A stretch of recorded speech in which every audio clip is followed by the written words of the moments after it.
Salve gurizada, vamos falar de Inter? Bom, nesse vídeo eu te falo sobre Zalazar, meio-campista uruguaio que está na mira de outro clube brasileiro. Também te conto aqui sobre John, que papo é esse que o goleiro pode deixar o clube já no meio da temporada. E também te atualizo sobre a situação de Baralhas. Tem clube brasileiro que gostaria de contar com o jogador para o restante de 2023. Então nesse vídeo eu estou te contando todos os detalhes dessas negociações. Antes, a gente fala aqui do Banrisul porque o Banrisul junto com o Mastercard podem te levar a um jogo de Champions League lá na Europa. Então vai na descrição desse vídeo que tem todos os detalhes dessa promo.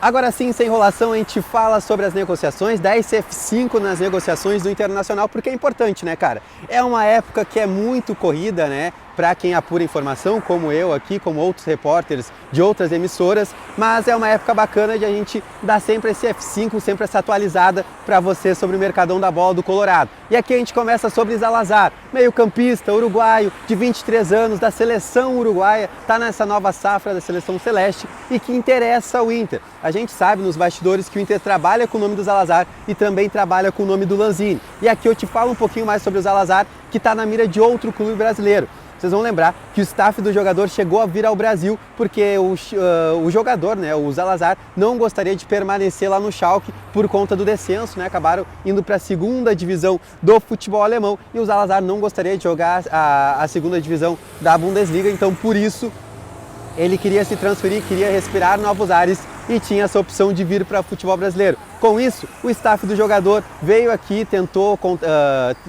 ofereceu o jogador para Flamengo, para Palmeiras, para Atlético Mineiro e nenhum desses três clubes demonstraram interesse em contar com o jogador. Chegaram aqui falando que o Schalke gostaria de receber mais ou menos 3 milhões de euros e com esse valor liberaria o jogador, mas não é bem assim, tá? Porque tem outros clubes aí que se interessaram pelo Zalazar, incluindo o Internacional. Além do Inter, também tem o interesse do Vasco da Gama, também tinha o interesse do São Paulo e agora pintou o Santos. Essa é a nova informação que vem lá de São Paulo, que o Santos gostaria de contar com o Zalazar e mais, que já teria feito uma oferta para a equipe do Schalke, oferta essa que foi negada. Por quê? Porque o Braga de Portugal chegou na mesa do Schalke 04 e ofereceu 3 milhões e meio de euros. E essa é a informação que a gente tinha, que se batesse nesse valor de 3 milhões e meio de euros, o Zalazar seria liberado pela equipe do Schalke de forma definitiva. Mas não é bem assim, porque o Schalke recebeu essa oferta do Braga de 3 milhões e meio e aí aconteceu um negócio. Eles negaram, falaram, não cara, 3 milhões e meio de euros agora a gente não quer. Como tem vários clubes interessados lá no Brasil e agora vocês chegaram aqui de Portugal com 3 milhões e meio de euros, eu agora quero trabalhar com um valor de 5 milhões de euros. Quem chegar, botar na minha mesa 5 milhões de euros, leva o Zalazar. Se não chegar essa oferta, bom, aí o jogador fica aqui, joga com a gente a segunda divisão do futebol alemão e aí ajuda a gente a subir novamente para a elite. Então, nesse momento complicou um pouquinho porque o Inter, você sabe, não está bem financeiramente. O Inter precisaria contar com investidores, precisaria daqui a pouco contar com a ajuda do seu Elusmar, precisaria contar com a ajuda do Delcy Sonda e vocês sabem que a relação entre a direção, né, entre essa gestão Barcelos e Elusmar e Sonda, ela é um pouco conturbada, então não teria esse aporte financeiro desses dois e mais, a parceira que entrou junto com o Ener Valencia, ela entraria com salários. E aí não é a questão do Zalazar, né? O Inter teria que bancar 5 milhões de euros, um valor que nenhuma parceira está disposta a ajudar o Inter nesse momento, mas aí entra aquele ponto do Lanzini que eu trago para você já há algum tempo aqui. O Lanzini é o jogador mais viável para essa função do meio-campo, né? Essa função que exerce o Alan Patrick. O Lanzini, esse sim, argentino, e que também está na mira do River Plate, jogador que está livre de contrato, terminou o contrato dele com o West Ham, está livre no mercado. E aí sim, esse jogador, o Inter pode trabalhar, é mais viável, dá para tentar negociar com um jogador que gostaria de receber 1 milhão e 200 mil por mês, né, esse valor mensal que ele gostaria de receber, para voltar ao futebol brasileiro. Vocês vão lembrar, ele atuou com a camisa do Fluminense quando era mais novo por aqui, e aí também lá no West Ham agora estava performando bem, estava jogando a Elite, né, Premier League. Quem aí não gostaria de contar com um jogador de Premier League? E o Inter tem essa oportunidade, e aí sim o parceiro que entrou com o Ener pode acabar entrando também numa negociação por conta do Lanzini. A gente fala aqui também sobre John, por quê? Porque tem algumas informações desencontradas, né? A gente vai lembrar aqui que o John é um titular absoluto, tomou a vaga do Kehler, que o Kehler era o titular absoluto, era o goleiro da Libertadores, era o goleiro de todas as Copas,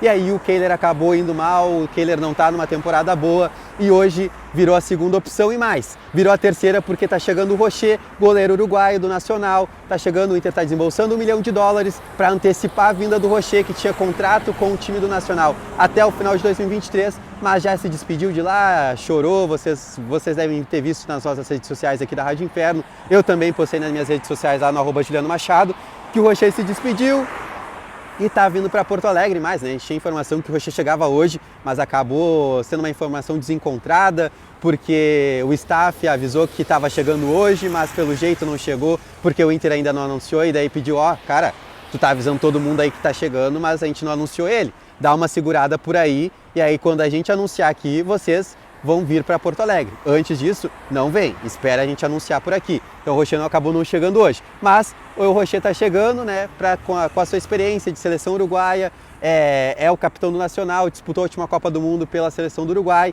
tá nessa nova safra também do Marcelo Bielsa, é um jogador que está chegando, valor barato, um negócio entre aspas de ocasião, e que o Inter está fazendo. Com isso, surgiu algumas especulações. Primeiro, o Guerrinha hoje no sala de redação trouxe a informação que o John, né, essa informação do Guerrinha, que o John estava deixando o Beira-Rio, que o John não ia ficar, o Inter já sabia disso, por isso que se mexeu com a questão do Rocher. Mas tem a informação também dos guris da Guaíba, né, o Cristiano Silva junto com o Paulo Nunes apuraram que o Inter vai efetuar mesmo assim a compra do John. Mesmo vindo o Rocher, o John também seria comprado, valor entre 5 a 6 milhões de reais. E vocês vão lembrar que o Inter desembolsou, né, R$1,5 milhão de reais pelo John por 15% desse jogador. Então o Inter não sai de mãos abanando. O Inter tem já um valor em cima do John, caso pinte uma proposta lá pelo Santos. O Santos decida vender o jogador, porque tem a porcentagem maior, então a decisão fica de fato com o Santos. Mas o Inter tem aí daqui a pouco para desembolsar 5 e 6 milhões de reais, e aí poderia contar. Essa é a informação dos guris da Guaíba. O que eu, Juliano, tenho de informação? O Inter vai esperar para ver o que vai acontecer para o restante da temporada. Se o Inter vai longe na Copa Libertadores, se o Inter vai também, daqui a pouco, pegar uma posição bacana dentro do Campeonato Brasileiro, vai disputar lá G4, enfim. O Inter vai acabar terminando uma posição legal dentro do Brasileirão, vai conseguir ganhar uma grana bacana dentro da competição nacional. E aí sim vai fazer um movimento de compra de forma definitiva do John. Mas tudo vai depender de como o Inter vai na temporada para poder daqui a pouco sim desembolsar um valor pelo jogador. Tudo bem, não é um valor alto, né? A gente está falando de 5, 6 milhões de reais. É um valor considerável para um goleiro como o John, que se firmou como titular. Mas, cara, a gente tem aí 6 meses pela frente para ver o que acontece. Mas é isso que se tem de informação do John. Quis atualizar alguns panoramas para vocês do John, porque é importante. É a informação que o Guerrinha tem, a gente respeita, a informação dos guris da Guaíba, que a gente também respeita, e que ela vai um pouquinho mais de encontro que a gente tem aqui da Rádio Inferno, que é que o Inter vai esperar os movimentos, vai esperar o desempenho da equipe dentro das competições para aí sim fazer um movimento de compra. A gente vai lembrar também que no final da temporada a gente tem eleição também aqui no clube. Para encerrar esse vídeo, a gente fala aqui sobre Gabriel Baralhas, que está fora dos planos do Mano, todo mundo sabe. O Gabriel Baralhas veio para preencher uma lacuna, né? Existia esse espaço dentro do elenco do Inter por conta de não ter opções, estava escasso realmente a opção de volante, e com isso chegou o Baralhas, um negócio que ele chega de forma definitiva no estádio Beira-Rio, ganhou sequência com o Mano Menezes, mas não comprovou a chegada dele, né? E com isso foi cada vez mais perdendo espaço dentro do elenco, e aí agora sim a direção tenta repassá-lo, né, para outro clube. E com isso tem agora a opção, né, com o Atlético Goianiense. É a informação que se vem lá de Goiânia e que eu consegui confirmar com o presidente do Atlético Goianiense, o Adson Batista. Perguntei, bom Adson, realmente existe esse interesse? Vocês estão avançando em negociação com o Inter por conta do Gabriel Baralhas? A resposta do Adson foi: tá na mesa do Inter, eles que vão decidir, a gente já fez oferta, é empréstimo, a gente quer que o jogador também fique valorizado porque a gente ainda tem um percentual dele, tá parado aí, não tá ganhando minutagem, então seria importante o Gabriel Baralhas nesse momento ganhar minutagem, ganhar rodagem para ele ir na frente daqui a pouco, o Inter conseguir recuperar o investimento feito lá no início da temporada e a gente também daqui a pouco com o nosso percentual ganhar algum valor a mais em cima desse jogador. Então é um negócio que pinta para o Inter está estudando, o Inter, um plano A do Inter é realmente liberá-lo ele de forma definitiva, mas se não pintar nenhuma proposta e que é a tendência nesse momento, o Inter vai emprestar o Gabriel Baralhas para a equipe do Atlético Goianiense, que está na disputa do Campeonato Brasileiro da Série B, mas o Baralhas é habituado, a equipe do Atlético Goianiense daqui a pouco voltaria para lá, conseguiria respirar novamente os ares de Goiânia e recuperar aquele futebol que foi visto pela direção do Inter, foi visto pelo Capa e pelo Mano Menezes, para trazê-lo no início dessa temporada. Mas essa informação que vem de lá e que a gente consegue confirmar com o próprio presidente do clube do Atlético Goianiense, o Adson Batista, que tem o interesse por empréstimo do Gabriel Baralhas, volante, que não se confirmou aqui no Sport Clube Internacional.